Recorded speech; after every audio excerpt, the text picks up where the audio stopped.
Hello बच्चों, कैसे हैं आप? आई होप कि आप सब अच्छे हैं, ठीक है, घर पर हैं, सेफ़ हैं।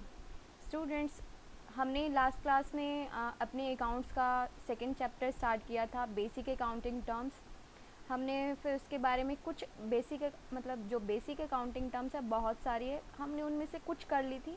ठीक है, तो हमने जो की थी उसके क्विक रिकैप के साथ आज की जो हम बेसिक टर्म्स करेंगे वो उस पर चलेंगे। ठीक है, तो शुरू करते हैं हम अपना लेक्चर। जो लास्ट क्लास में हमने किया था बेसिक टर्म्स कुछ पढ़ी थी, जो उसके रिकैप के साथ रिवाइज करते हुए। तो सबसे पहले हमने क्या किया था, बिजनेस ट्रांजैक्शन। बिजनेस ट्रांजैक्शन के बारे में हमने क्या पढ़ा था स्टूडेंट्स? बिजनेस ट्रांजैक्शन कौन सी ट्रांजैक्शन होती है जो दो पार्टीज़ के बीच में होती हैं। ठीक है, exchange of goods and services between two parties. ठीक है, किसके लिए? For a monetary consideration. ठीक है, जैसे कि परचेजेस ऑफ गुड्स पढ़ा था, सेल्स ऑफ गुड्स पढ़ा। फिर हमने उसकी फ़ीचर्स करी थी, क्या करी थी कि ये एक इकोनॉमिक एक्टिविटी है। ठीक है, और बिजनेस ट्रांजैक्शन को की क्लासिफिकेशन पढ़ी थी हमने। कैश ट्रांजैक्शन पढ़ी थी, क्रेडिट ट्रांजैक्शन पढ़ी थी। कैश ट्रांजैक्शन मतलब अगर at the point of time of transaction happen itself, अगर कैश रिसीव होता है या रिसीवेबल होता है, ठीक है, रिसीव होता है या पे होता है, तो वो क्या होती है? कैश ट्रांजैक्शन होती है। लेकिन after the expiry of agreed period of time, अगर तब पैसे रिसीव होते हैं या पे करते हैं, तो वो क्या होती है? क्रेडिट ट्रांजैक्शन होती है। फिर हमने फर्दर क्लासिफिकेशन करी थी बिजनेस ट्रांजैक्शन की, इंटरनल ट्रांजैक्शन और एक्सटर्नल ट्रांजैक्शन। इंटरनल ट्रांजैक्शन जिसमें कोई थर्ड पार्टी इन्वॉल्व नहीं होती है, जैसे कि डेप्रिसिएशन और प्रोविज़न फॉर डाउटफुल डेब्ट्स पढ़ा था हमने। और एक्सटर्नल ट्रांजैक्शन में क्या था? जिसमें थर्ड पार्टी इन्वॉल्व होती है, बिजनेस और थर्ड पार्टी। ठीक है, ये पढ़ा था हमने बिजनेस ट्रांजैक्शन के बारे में। दूसरा हमने क्या किया था? अकाउंट। अकाउंट क्या होता है स्टूडेंट्स? क्या पढ़ा था हमने? अकाउंट एक वो रिकॉर्ड होता है जिसमें क्या करते हैं हम? बिजनेस की ट्रांजैक्शन को रिकॉर्ड करते हैं। किस ऑर्डर में? क्रोनोलॉजिकल ऑर्डर में। ठीक है, फिर उसके हमने पढ़ा था दो साइड्स होते हैं अकाउंट, दो तरह के होते हैं, डेबिट और क्रेडिट। डेबिट साइड मतलब लेफ्ट हैंड साइड और क्रेडिट मतलब राइट हैंड साइड। नेक्स्ट हमने किया था स्टूडेंट्स कैपिटल। कैपिटल क्या होता है? वो अमाउंट जो एक प्रोप्राइटर या ओनर बिजनेस शुरू करते वक्त इनिशियल स्टेज में जो वो कुछ पैसे इन्वेस्ट करता है, वो क्या होता है? कैपिटल। और वो कैश की फॉर्म में भी हो सकता है और गुड्स की फॉर्म में भी हो सकता है। ठीक है, नेक्स्ट क्या किया था हमने? ड्राइंग्स। ड्राइंग्स क्या था? अगर प्रोप्राइटर जो उसने शुरू में कैपिटल लगाई उसमें से कुछ पैसे या कुछ सामान वापस वापस नहीं, अपने पर्सनल यूज़ के लिए वो निकालता है पैसे, या जो बिजनेस की जो प्रॉपर्टी है उसको यूज़ करता है अपने खुद के, अपने घर के काम के लिए, पर्सनल एक्सपेंस के लिए, तो वो क्या होता है? ड्राइंग्स होता है। नेक्स्ट हमने क्या किया था? लायबिलिटी। लायबिलिटी क्या होती है स्टूडेंट्स? जो बिजनेस को कहाँ पर पे करनी होती है? बाहर वालों को, बाहर की आउटसाइड जो पार्टीज़ होती हैं बिजनेस से रिलेटेड, उनको पे करनी होती हैं। ठीक है, फिर हमने क्या किया था? क्लासिफिकेशन पढ़ी थी कब? सिक्स्थ शेड्यूल में, कंपनी एक्ट 1956। कंपनी एक्ट 1956 के सिक्स्थ शेड्यूल में जो आया था क्लासिफिकेशन, 2011 में पहली बार आया था, फिर 2013 में आया था। उसके अकॉर्डिंग लायबिलिटी कितनी तरह की होती है? दो तरह की होती हैं। पहली हमने पढ़ी थी करंट लायबिलिटी, दूसरी पढ़ी थी हमने नॉन करंट लायबिलिटी। करंट मतलब जिन लायबिलिटी क्या है? मतलब हमें पैसा बाहर पे करना है आउटसाइड पार्टी को। ठीक है, तो करंट लायबिलिटी क्या होती है स्टूडेंट्स? क्या पढ़ा था हमने? करंट लायबिलिटी वो लायबिलिटी होती है जो एक साल के अंदर, ठीक है, एक साल का कौन सा पीरियड? जो ऑपरेटिंग साइकिल होता है 1 अप्रैल से लेकर 31 मार्च तक। ठीक है, एक साल के अंदर क्या कर देते हैं? उसको रीपे कर देते हैं। ठीक है, आउटसाइड पार्टी को, वो क्या होती है? Current liability. जैसे कि क्या थे? Creditors, bills payable, bank overdraft. ये किसके एग्जाम्पल थे स्टूडेंट्स? करंट लायबिलिटी के थे। नॉन करंट लायबिलिटी इसका उल्टा, जो हम एक साल के अंदर नहीं पे करते, जिसको पे करने के लिए हमारे पास अच्छा खासा टाइम होता है, 10 साल, 5 साल, 2 साल, 15 साल, 20 साल, 25 साल। ठीक है, डिपेंड करता है। और इसका क्या एग्जाम्पल है? लॉन्ग टर्म लोन, जो हम बैंक से लंबे समय के लिए लोन लेते हैं, वो इसका एग्जाम्पल है नॉन करंट लायबिलिटी का। ठीक है, नेक्स्ट हमने किया था एसेट्स। एसेट्स क्या होती है? बिजनेस की प्रॉपर्टी होती है जिसको बिजनेस क्या करता है? खरीदता है, ठीक है, और उसकी क्या होती है? एक मॉनेटरी कॉस्ट होती है, ठीक है।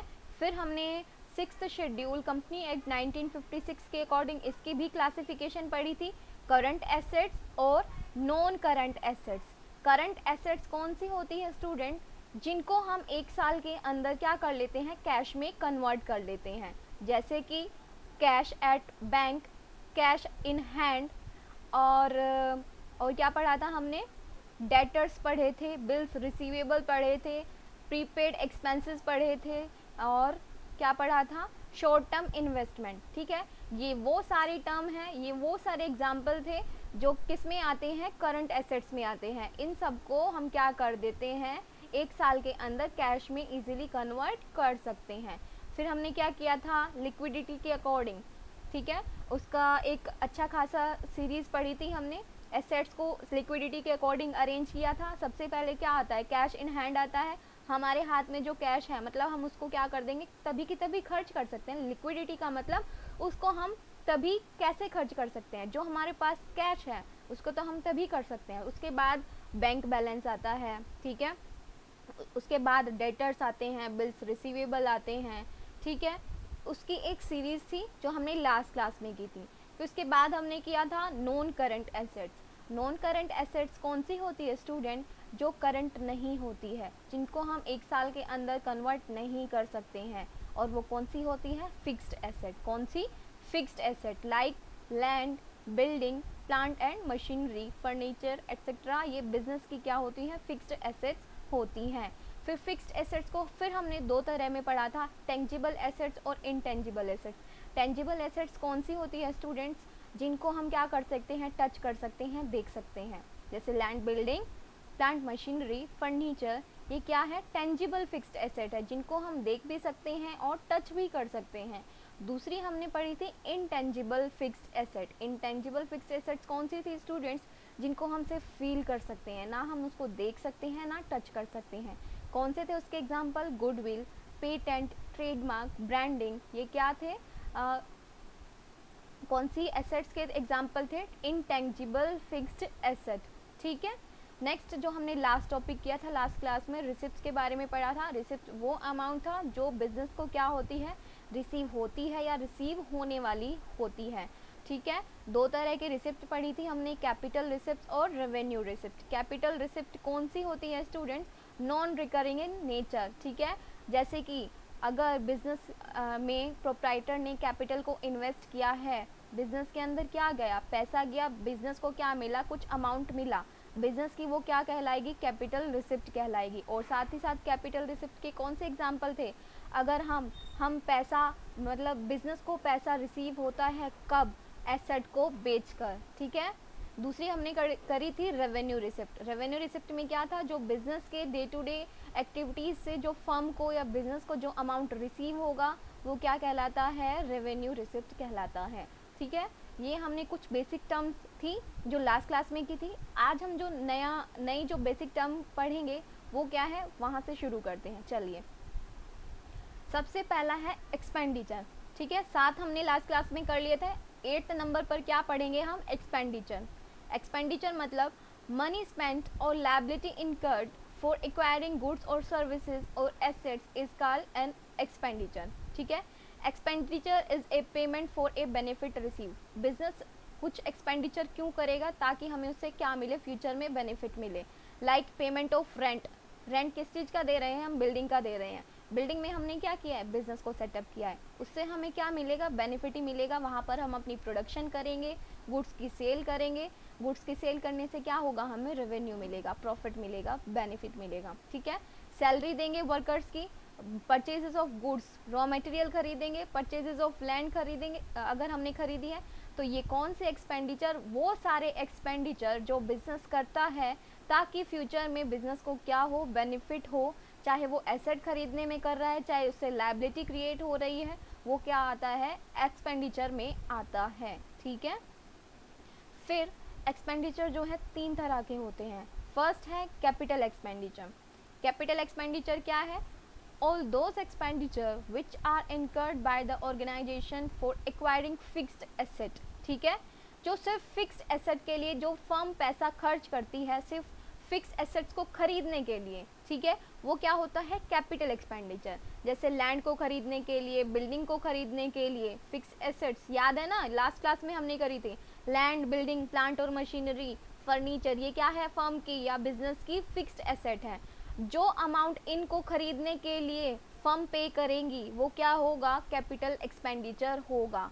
और साथ ही साथ क्या है students, the money spent on bringing these assets like freight, carriage or money spent on installation of plant and machinery is also a capital expenditure, ठीक है। हम प्लांट और मशीनरी अपने बिजनेस में लेकर आए, अपने जहाँ पर हमने बिजनेस सेटअप किया वहाँ पर लेकर आए, फिर इसको इंस्टॉल कराने में क्या जो खर्चा आया वो भी हमारा कैपिटल एक्सपेंडिचर होता है। जैसे कि आप अपने घर में एसी लगवाते हैं तो एसी को इंस्टॉल भी तो करवाएंगे, तो जो इंस्टॉलेशन का चार्ज होगा वो भी क्या होगा, बिजनेस के केस में कैपिटल एक्सपेंडिचर होगा, ठीक है स्टूडेंट्स। नेक्स्ट है, ये था कैपिटल एक्सपेंडिचर का एक पार्ट, ठीक है। हमने 3 टाइप्स के पढ़ने हैं। फर्स्ट हमने पढ़ लिया कैपिटल एक्सपेंडिचर जो सिर्फ फिक्स्ड एसेट्स के लिए यूज होगा, ठीक है। दूसरा है रेवेन्यू एक्सपेंडिचर। रेवेन्यू एक्सपेंडिचर मतलब वो सारे एक्सपेंसेस, ऑपरेटिंग और नॉन ऑपरेटिंग एक्सपेंसेस जो कब किए जाते हैं, बिजनेस की डे टू डे एक्सपेंसेस के लिए। All those expenditure which are incurred in firm during an accounting period and the benefit of which is also enjoyed by the firm in the same accounting period. Same accounting period 1 साल का होता है, 1 साल के अंदर जो हमने खर्चा किया, ठीक है, और उससे जो बेनिफिट मिला, ठीक है, सेम अकाउंटिंग पीरियड में ही हम क्या करते हैं, खर्चा करते हैं, और उस खर्चे से जो हमें सेम अकाउंटिंग पीरियड में बेनिफिट मिलता है वो क्या कहलाता है, रेवेन्यू एक्सपेंडिचर कहलाता है। जैसे कि एग्जांपल क्या है, परचेजेस ऑफ गुड्स। गुड्स कौन सा, रॉ मटेरियल अगर हमने खरीदा है, रॉ मटेरियल हमने किस लिए खरीदा होगा, गुड्स को बनाने के लिए खरीदा होगा। गुड्स को हम प्रिपेयर करेंगे, उसको क्या करेंगे, सेल करेंगे। जब हम उसको सेल करेंगे मतलब 1 महीने के या 2 महीने लगा लो कि अगर एक प्रोडक्ट को बनाने के लिए 2 महीने लगते हैं, ठीक है, हमने आज, ठीक है, आज अगर हमने गुड्स खरीदा, रॉ मटेरियल खरीदा, 2 महीने बाद वो हमारा जो प्रोडक्ट है वो तैयार हो जाएगा, ठीक है। फिर हम जब उसको सेल करेंगे तो उससे हमें क्या मिलेगा, अमाउंट मिलेगा। मतलब जो हमने खर्चा किया उससे हमें इनकम सेम अकाउंटिंग पीरियड में ही मिल रही है, तो वो क्या कहलाता है, रेवेन्यू एक्सपेंडिचर, ठीक है। पेमेंट ऑफ सैलरी, सैलरी को जो हम पे करते हैं एम्प्लॉयज़ को वो तो हर मंथ के अकॉर्डिंग करते हैं। रेंट जो पे करते हैं, एडवर्टीजमेंट जो पे करते हैं, ठीक है। तो वो सारे एक्सपेंसेस जिनका बेनिफिट हमें उसी टाइम पीरियड में मिल जाता है, ठीक है, सेम अकाउंटिंग पीरियड में मिल जाता है, वो है कहलाता है रेवेन्यू एक्सपेंडिचर, ठीक है स्टूडेंट्स। नेक्स्ट है थर्ड जो टाइप है, deferred revenue expenditure. Deferred revenue expenditure, revenue expenditure की एक और type deferred. If the benefit of a revenue expenditure, वैसे तो क्या होता है, सेम अकाउंटिंग पीरियड में, जिसको हम मानकर चलते हैं 1 साल, 1 साल के अंदर जो हमने खर्चा किया उसी टाइम पीरियड में हमें बेनिफिट मिल गया, वो तो क्या कहलाएगा, रेवेन्यू एक्सपेंडिचर। लेकिन डेफर्ड में एक टर्म एक्स्ट्रा ऐड हो जाती है, वो क्या है, if the benefit of a revenue expenditure is likely to accrue to firm over a period of several years, ठीक है तो वो रेवेन्यू एक्सपेंडिचर, लेकिन उसका बेनिफिट हमें मतलब कई सालों तक लगातार मिलता रहता है, वो क्या कहलाता है, डेफर्ड रेवेन्यू एक्सपेंडिचर। जैसे कि एडवर्टीजमेंट, ठीक है, फर्म क्या कर रही है या बिजनेस, वो जो प्रोडक्ट बना रही है उसकी क्या करेगी, एडवर्टीजमेंट पर खर्चा करेगी। एडवर्टीजमेंट पर खर्चा करेगी, उसने आज अपना बिजनेस शुरू किया, अपना प्रोडक्ट मार्केट में वो लेकर आए, उसके लिए उन्होंने एडवर्टीजमेंट की, आज खर्चा किया, ठीक है। अगर उनके गुड्स मतलब अच्छे होते हैं तो वो ज़रूरी नहीं है कि हर साल वो एडवर्टीजमेंट करें, ठीक है। तो जो एक बार एडवर्टीजमेंट करी हमने इस साल, उसका बेनिफिट हमें 2-3 सालों तक तो मिल ही जाएगा, ठीक है। तो एडवर्टीजमेंट क्या है, डेफर्ड रेवेन्यू एक्सपेंडिचर है, ठीक है। डेफर्ड रेवेन्यू कैसे, क्योंकि आज हमने एक्सपेंसेस किया, वो एक्सपेंडिचर हमने आज किया, लेकिन उसका बेनिफिट हमें कई सालों तक लगातार मिलेगा, ठीक है। तो वो कहलाता है डेफर्ड रेवेन्यू एक्सपेंडिचर, ठीक है। ये पढ़ा हमने स्टूडेंट्स एक्सपेंडिचर। एक्सपेंडिचर की 3 टाइप पढ़ी, कैपिटल, रेवेन्यू और deferred revenue expenditure. Next term जो है वो क्या है, expenses. Expenses is the cost incurred in producing goods and services for selling purpose. ठीक है, एक्सपेंडिचर क्या है, सारे खर्चे, ठीक है, जो भी फर्म शुरू से लेकर आखिर तक करती है, प्लांट और मशीनरी को खरीदने में, लैंड बिल्डिंग को खरीदने में, जो कुछ भी सारा खर्चा किया है वो कहाँ पर आता है, हमारा एक्सपेंडिचर में आता है। लेकिन एक्सपेंसेस क्या होते हैं, एक्सपेंसेस वो कॉस्ट होती है जो सिर्फ किससे रिलेटेड होती है, जो प्रोडक्ट बना रहा है बिजनेस, उसको बनाने से लेकर उसको बेचने तक, मतलब उसको बेचने के लिए जो खर्चे किए जाते हैं, जैसे ट्रांसपोर्टेशन का खर्चा, ठीक है, हमने सामान बेच दिया, ठीक है, हाँ, हमें दिल्ली से सामान हरियाणा में पहुंचाना है, तो उसके लिए जो ट्रांसपोर्टेशन का जो खर्चा आएगा वो क्या होगा, हमारी सेलिंग कॉस्ट होगी, और वो सेलिंग कॉस्ट क्या होगी, एक्सपेंसेस होगा। ठीक है, expenses is the cost incurred in producing goods and services for selling purpose. बेचने के पर्पज से जो हम गुड्स प्रोड्यूस करें, सिर्फ गुड्स के प्रोडक्शन में जो भी खर्चा होगा वो क्या कहलाएगा, एक्सपेंसेस होगा। जैसे कि कॉस्ट ऑफ गुड्स सोल्ड, अभी ट्रांसपोर्टेशन हमने पढ़ा, amount paid for general expenses, like हम पेमेंट कर रहे हैं सैलरी की, ठीक है, एडवर्टीजमेंट की। नेक्स्ट डेप्रिशिएशन, और लास्ट क्या है, प्रोविजन फॉर डाउटफुल डेब्ट्स। ठीक है, वो सारे एक्सपेंसेस, वो सारे खर्चे जो गुड्स को प्रोड्यूस करने के लिए हम करते हैं, और कौन से गुड्स प्रोड्यूस कर रहे हैं हम, जिनका हमें सेल करना है, जिनको हमें सेल करना है। ठीक है, नेक्स्ट क्या है, इनकम है। Income is the amount of profit earn during an accounting period. ठीक है, वो प्रॉफिट होता है जो बिजनेस एक अकाउंटिंग ईयर में क्या करते हैं, अर्न करते हैं। Income are different from revenue. ठीक है, इनकम जो है रेवेन्यू से डिफरेंट होती है। कैसे डिफरेंट होती है, जो अमाउंट हमें मिलता है, ठीक है, अगर हमने जो है 1000 रुपये की सेल करी, ठीक है, तो वो 1000 रुपये सेल हमारी इनकम नहीं है, वो क्या है, हमारा रेवेन्यू है। जब हम उस रेवेन्यू में से, उस 1000 रुपये में से जो हमने ट्रांसपोर्टेशन का खर्चा दिया, ठीक है, वो माइनस कर देंगे, वो क्या कहलाएगी, हमारी इनकम कहलाएगी। ठीक है, amount received from the sale of goods and services is called revenue. जो हमें गुड्स को बेचने पर मिलता है वो रेवेन्यू कहलाता है। Similarly cost of goods sold is called expenses. जो हमने अभी ऊपर पढ़ा, जो गुड को सेल करने के लिए जो खर्चे किए जाते हैं वो एक्सपेंसेस कहलाते हैं। रेवेन्यू में से अगर हम एक्सपेंसेस को माइनस कर देते हैं तो वो क्या कहलाता है, इनकम कहलाता है। क्या कहलाता है, इनकम। फॉर्मूला देख लीजिए, इनकम क्या होती है, is equal to revenue minus expenses. Revenue मतलब जितना अमाउंट हमें सेल करके मिला, ठीक है, माइनस एक्सपेंसेस जो खर्चे हुए बेचने को लेकर, ठीक है, वो माइनस कर देंगे हम अपने रेवेन्यू में से, तो इनकम आ जाएगी। ठीक है, नेक्स्ट टर्म क्या है, प्रॉफिट। इनकम और प्रॉफिट, इनकम तो क्या, रेवेन्यू में से हमने क्या माइनस कर दिया, एक्सपेंसेस माइनस कर दिए। अब क्या देखते हैं, प्रॉफिट क्या होता है। The excess of revenue over total expenses of a business for an accounting period is termed as profit. ठीक है, रेवेन्यू ज़्यादा, ठीक है, टोटल एक्सपेंसेस से, जो टोटल एक्सपेंसेस किए जाते हैं वहाँ इनकम निकालने के लिए हमने क्या किया था, वही एक्सपेंसेस लिए थे। कौन से एक्सपेंसेस, जो सिर्फ गुड्स को सेल करने के टाइम पर किए जाते हैं। ठीक है, इनकम क्या होती है स्टूडेंट्स, जो हमने अभी लास्ट हमने जो टॉपिक किया इनकम के बारे में पढ़ा, इनकम क्या होगी, रेवेन्यू में से सिर्फ अगर हम वही खर्चा माइनस कर रहे हैं जो गुड्स को सेल करने के लिए हुआ है, वो क्या कहलाएगी, हमारी इनकम कहलाएगी। लेकिन प्रॉफिट के बारे में हम बात कर रहे हैं, प्रॉफिट क्या होगा, टोटल एक्सपेंसेस जो बिजनेस के द्वारा किए जाएंगे एक अकाउंटिंग पीरियड में, ठीक है, वो कहलाएगा हमारा प्रॉफिट। प्रॉफिट को हम फिर दो पार्ट्स में डिवाइड करते हैं, मतलब 2 टाइप्स के होते हैं प्रॉफिट, एक ग्रॉस प्रॉफिट होता है, एक नेट प्रॉफिट होता है। ग्रॉस प्रॉफिट पढ़ लेते हैं, क्या, the difference between sales revenue and the cost of goods sold और services rendered is called gross profit. Difference किसका, रेवेन्यू और कॉस्ट ऑफ गुड्स सोल्ड का, जो हमने अभी ऊपर पढ़ा इनकम।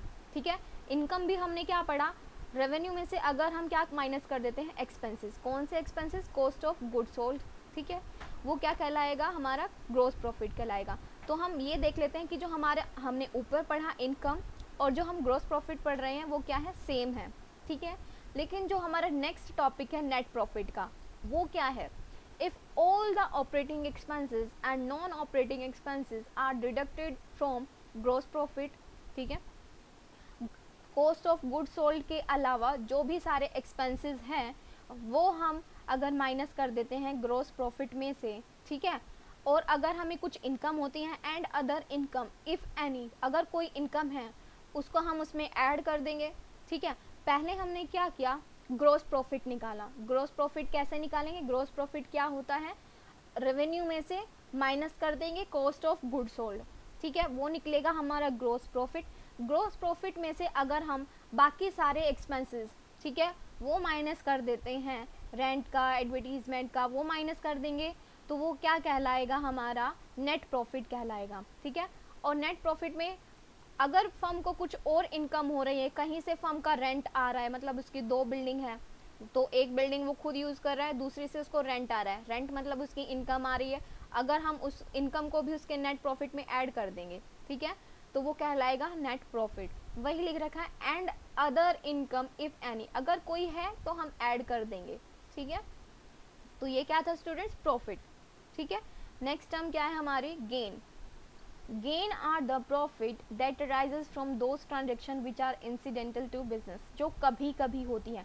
प्रॉफिट तो रेगुलर होगा, ठीक है, अगर बिजनेस सही तरीके से काम कर रहा है, सही तरीके से प्रोडक्शन कर रहा है, ठीक है, कॉस्ट बार बार मतलब कंट्रोलिंग है, प्लानिंग और कंट्रोलिंग अगर बिजनेस की अच्छी है तो उसको बिजनेस को क्या मिलेंगे, प्रॉफिट मिलेंगे। गेन क्या होता है, गेन प्रॉफिट ही होता है, लेकिन वो क्या होता है, इंसिडेंटल होता है, नॉन रिकरिंग इन नेचर, कभी कभी होता है वो। जैसे कि बिजनेस ने क्या किया, अपनी पुरानी प्लांट और मशीनरी को बेच दिया, ठीक है। प्लांट और मशीनरी को वो हर साल तो नहीं बेचती है, कब बेचती है, जब वो पुरानी हो जाती है या उसमें कुछ खराबी हो जाती है, ठीक है। अगर उसको बेचकर मान लीजिए कि हमने वो प्लांट और मशीनरी 10 साल पहले खरीदी थी 10,000 रुपये की, ठीक है, उसकी मार्केट वैल्यू हर साल जो है चेंज होती रहती है। 10,000 रुपये की हमने खरीदी, आज उसकी जो मार्केट वैल्यू है डेप्रिसिएशन हटाकर, ठीक है, मतलब 10 साल हमने उसको यूज़ किया, 10,000 रुपये दिए थे उस टाइम पे, यूज़ करते करते उसकी वैल्यू डिक्रीज भी तो हुई है, अब वो सिर्फ 5,000 रुपये की रह गई है। कितनी रह गई है, 5,000 रुपये की, हमारे पॉइंट ऑफ व्यू से, जब हमने डेप्रिसिएशन को उसको माइनस कर दिया है, लेकिन उसकी मार्केट में वैल्यू 8,000 रुपये है, ठीक है। समझिए स्टूडेंट्स, 10,000 रुपये की हमने खरीदी थी, 10 साल हमने यूज़ किया उसको, 10 साल यूज़ करते करते उसकी वैल्यू आज हमारे लिए कितनी है, 5,000 रुपये की रह गई है, लेकिन मार्केट में उसकी वैल्यू 8,000 रुपये है। जो 3,000 का जो डिफरेंस है, 5,000 हमारे अकॉर्डिंग वैल्यू थी, 8,000 हमें मार्केट में मिल रही है, जो 3,000 का जो हमारा प्रॉफिट होगा वो प्रॉफिट में नहीं जाएगा, वो गेन कहलाएगा, क्योंकि वो क्या है, इंसिडेंटल है, नॉन रिकरिंग ट्रांजेक्शन से हुआ है वो हमें, ठीक है। नेक्स्ट क्या है हमारा, लॉस। लॉस क्या होता है, excess of expenses over revenue, ठीक है, अगर हमारे खर्चे ज़्यादा हो जाते हैं और हमें रेवेन्यू कम मिलता है, वो क्या कहलाएगा, लॉस कहलाएगा। दूसरी टर्म में, in another context, if it refers to such activities of business for which no benefit is received by the firm, जैसे कि कभी आग लग गई, ठीक है, हमारे वेयर हाउस में जहाँ पर हमने अपना गुड्स को स्टोर कर रखा था वहाँ पर आग लग जाती है या चोरी हो जाती है, ठीक है, कुछ ऐसा हो जाता है कि हमें हमारे सामान का लॉस हो गया, ठीक है, हम उसको बेचने वाले थे लेकिन बेच नहीं पाए किसी कारण से, तो वो क्या कहलाएगा, लॉस कहलाएगा। एक तो ये चीज़ कि उससे हमें कुछ बेनिफिट नहीं मिला। एक लॉस क्या होगा, जब ना चोरी हुई है ना क्या हुआ है, आग लगी है, अगर फिर भी मतलब हमारे मैनेजमेंट की कंट्रोलिंग अच्छी नहीं है, प्लानिंग और कंट्रोलिंग अगर अच्छी नहीं है, वो कॉस्ट को कंट्रोल नहीं कर पा रहे हैं, ना उसको प्राइजेस को देख रहे हैं, तो क्या होगा, हमारे खर्चे बढ़ जाएंगे और हमारी सेल्स कम हो जाएगी। उस केस में क्या होगा, उस केस में भी हमें क्या मिलेगा, लॉस होगा, ठीक है। तो लॉस को हमने 2 टर्म्स में किया।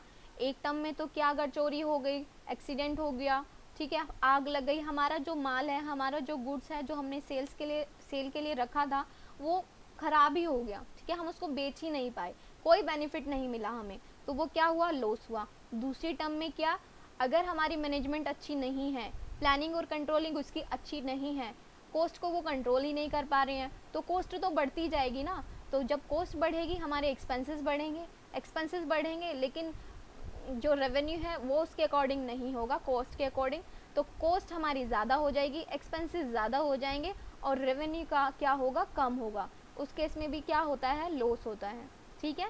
नेक्स्ट टर्म क्या है students, purchases. The term purchases is used for the purchases of goods, ठीक है। Goods are the product, goods क्या होते हैं, goods are the product in which the firm is dealing, जिसमें क्या करती है फर्म, डील करती है। ट्रेडिंग कंसर्न में दो तरह के बिजनेस होते हैं, मतलब बिजनेस के आप बहुत सारे टाइप्स करोगे, अच्छे से आप जो बिजनेस स्टडी का अपना आपका जो सब्जेक्ट है उसमें पढ़ोगे। यहाँ पर सिर्फ हम किसके बारे में बात करेंगे, ट्रेडिंग जो बिजनेस होता है, दूसरा होता है मैन्युफैक्चरिंग बिजनेस। तो ट्रेडिंग कंसर्न में, ट्रेडिंग जो बिजनेस होता है उसके लिए परचेजेस क्या होंगे। In trading concern goods are purchased for resale, ठीक है। अगर वो क्या कर रहा है, ट्रेडिंग में क्या होता है स्टूडेंट्स, अगर हम खरीद कर कुछ सामान बेच रहे हैं, हमने कुछ सामान खरीदा, मतलब हमारा बिजनेस है कुर्सी को खरीदने का और बेचने का, ठीक है। हम क्या कर लेते हैं, बहुत सारी चेयर्स खरीद लेते हैं, फिर उसको क्या करते हैं, बेचते रहते हैं। लेकिन हमने वो कुर्सियाँ खरीदी हैं बेचने के पर्पज़ से, तो वो क्या कहलाएगा, ट्रेडिंग। दूसरा होता है मैन्युफैक्चरिंग। मैन्युफैक्चरिंग में क्या होता है, हम रॉ मटेरियल कच्चे माल से फाइनल प्रोडक्ट को बनाते हैं और उस फाइनल प्रोडक्ट को क्या करते हैं, बेचते हैं, ठीक है। होता वही बेचने के पर्पज़ से है। ट्रेडिंग में क्या होगा, हमने तैयार माल को ही खरीदा, फाइनल प्रोडक्ट को ही खरीदा और फिर उसी को क्या कर दिया, सेल कर दिया, रीसेल कर दिया, तो वो क्या कहलाएगा, ट्रेडिंग। मैन्युफैक्चरिंग में हम रॉ मटेरियल खरीदते हैं और फाइनल गुड्स को तैयार करके उसको सेल के लिए रेडी कर लेते हैं, ठीक है, वो क्या होते हैं, परचेजेस। तो यहाँ पर परचेजेस की बात कर रहे हैं हम। तो एक ट्रेडिंग कंसर्न के लिए परचेजेस क्या होंगी, जो वो फाइनल गुड खरीदेगा बेचने के लिए, ठीक है। और मैन्युफैक्चरिंग के लिए परचेजेस क्या होंगे, रॉ मटेरियल, जो वो कच्चा माल खरीदता है, ठीक है। नेक्स्ट क्या है हमारा, परचेज रिटर्न। नाम से ही क्लियर है, हमने कुछ सामान खरीदा और वो वापस कर दिया, ठीक है। वापस क्यों करेंगे, या तो वो हमारी क्वालिटी के अकॉर्डिंग नहीं होगा, या फिर जो हम प्रोडक्ट बना रहे हैं उसको वो सुटेबल नहीं होगा, ठीक है।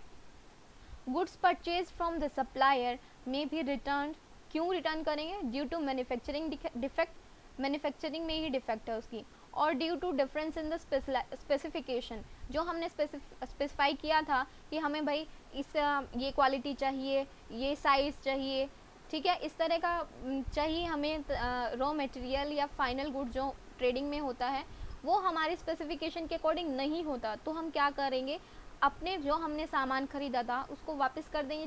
भाई जब हमारा सामान हमने जो खरीदा वो हमारी ज़रूरत के अकॉर्डिंग ही नहीं होगा तो हम उसको रख कर क्या करेंगे, तो क्या करेंगे, उसको वापस कर देंगे, तो वो क्या कहलाएगा, परचेज रिटर्न। और इसका दूसरा नाम है रिटर्न्स आउटवर्ड, ठीक है। हमने क्या किया, रिटर्न कर दिया, कहाँ पर, आउटवर्ड, बाहर, ठीक है, वो क्या कहलाता है, परचेज रिटर्न। नेक्स्ट है sales.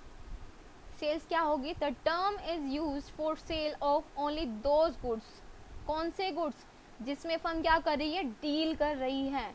The term sale is never use for sale of asset, अगर वो अपनी एसेट बेच रही है तो वो सेल्स में नहीं आएगी, ठीक है। कौन सी आएगी सिर्फ सेल्स में, जो जिस प्रोडक्ट में फर्म डील कर रही है और उसको हम बेच रहे हैं वो कहलाएगी हमारी सेल्स, ठीक है। फिर है सेल्स रिटर्न, नाम से ही क्लियर है, ये भी क्या, सेल्स रिटर्न। हमने किसी को राम को सामान भेजा, राम को जो सामान मिला वो या तो क्वालिटी के अकॉर्डिंग नहीं है या फिर जो उसने स्पेसिफाई किया है उसके अकॉर्डिंग नहीं है, तो राम क्या करेगा, हम जो हमसे वो सामान खरीद कर लेकर गया तो वो वापस कर देगा, ठीक है, वापस कर देगा, तो वो क्या कहलाएगा, सेल्स रिटर्न, ठीक है। अगर हम सामान बेचते हैं और वो सामान हमें वापस मिल जाता है तो वो क्या कहलाता है, सेल्स रिटर्न, ठीक है। इसका दूसरा नाम क्या है, सेल्स इनवर्ड, कि बेचा हुआ सामान हमारे फर्म के अंदर आ रहा है, इनवर्ड, ठीक है। नेक्स्ट क्या है, स्टॉक और इन्वेंट्री, ठीक है, ऑफ नहीं, स्टॉक या inventory. The term stock refers to include the value of goods remaining unsold at the end of the accounting year. ऐसा होता है जैसे कि मान लो हमने 500 यूनिट्स बनाए एक साल के अंदर गुड्स की, जो हम बेच रहे हैं, जिसमें हम डील कर रहे हैं, हमारा बिजनेस जिस प्रोडक्ट में डील कर रहा है उसकी हमने 500 यूनिट्स बनाई, लेकिन एक साल के अंदर हम सिर्फ 400 यूनिट्स ही बेच पाए, तो जो वो 100 यूनिट्स बचे हैं वो क्या कहलाएगा स्टूडेंट्स, स्टॉक कहलाएगा या इन्वेंट्री कहलाएगा, ठीक है। The term stock refers to include the value of goods remaining unsold at the end of accounting year with the business entity. ठीक है. The stock may also be of two types. कौन कौन से types? सबसे पहले opening stock. It refers to the goods lying unsold at the beginning of accounting year. जब हम business को स्टार्ट करेंगे 1 अप्रैल को, उस टाइम पर, ठीक है, जो हमारे पास अनसोल्ड गुड होगा वो क्या कहलाएगा? ओपनिंग स्टॉक 1 अप्रैल को. और क्लोजिंग स्टॉक नाम से ही क्लियर है, जब अकाउंट्स क्लोज होते हैं नेक्स्ट ईयर 31 मार्च को. नेक्स्ट ईयर मान लीजिए 1 अप्रैल 2019 की बात कर रहे हैं हम. 1 अप्रैल 2019 को क्या होता है? हमारे अकाउंटिंग ईयर स्टार्ट होता है. 1 अप्रैल 2019 को हमारे पास जितना भी अनसोल्ड स्टॉक पड़ा है, अनसोल्ड गुड पड़ा है, वो क्या कहलाएगा? स्टॉक कहलाएगा. कौन सा स्टॉक? Opening stock. ठीक है. जब हम नेक्स्ट ईयर 31 मार्च 2020 को क्या कर रहे हैं? अपना बिजनेस को क्लोज कर रहे हैं, अपना अकाउंटिंग ईयर क्लोज कर रहे हैं, उस टाइम पर, ठीक है, 100 तो क्या था हमारे पास? पहला था. फिर इस साल भी तो हम प्रोडक्शन करेंगे 2019 में पूरा. 2019 में हमने फिर से प्रोडक्शन किया. मान लीजिए 100 हमने हमारे पास पहले बचा हुआ है. इस साल हमने 600 यूनिट्स का प्रोडक्शन किया है. 600 में से 400 ही हम बेच पाए हैं. तो क्या हुआ? 600 हमने इस साल बनाई, 100 हमारे लास्ट ईयर की. तो कितनी हो गई टोटल? कितनी हो गई? 700. 700 में से हम सिर्फ 400 ही बेच पाए हैं. तो टोटल मिला के कितना हो गया students? 300. 300 eight the end of accounting year क्या होगा? हमारा क्लोजिंग स्टॉक होगा. ठीक है स्टूडेंट्स, ये थे आज के हमारे कुछ बेसिक अकाउंटिंग टर्म्स. और भी बेसिक अकाउंटिंग टर्म्स में कुछ टॉपिक बाकी हैं जो हम नेक्स्ट लेक्चर में क्या करेंगे? कंटिन्यू करेंगे. ठीक है स्टूडेंट्स, आई होप कि आपको ये समझ आए हैं. प्लीज़ आप इसको रिवाइज कर लीजिएगा. ठीक है. तो स्टूडेंट्स घर पर रहिए, सेफ रहिए. Thank you.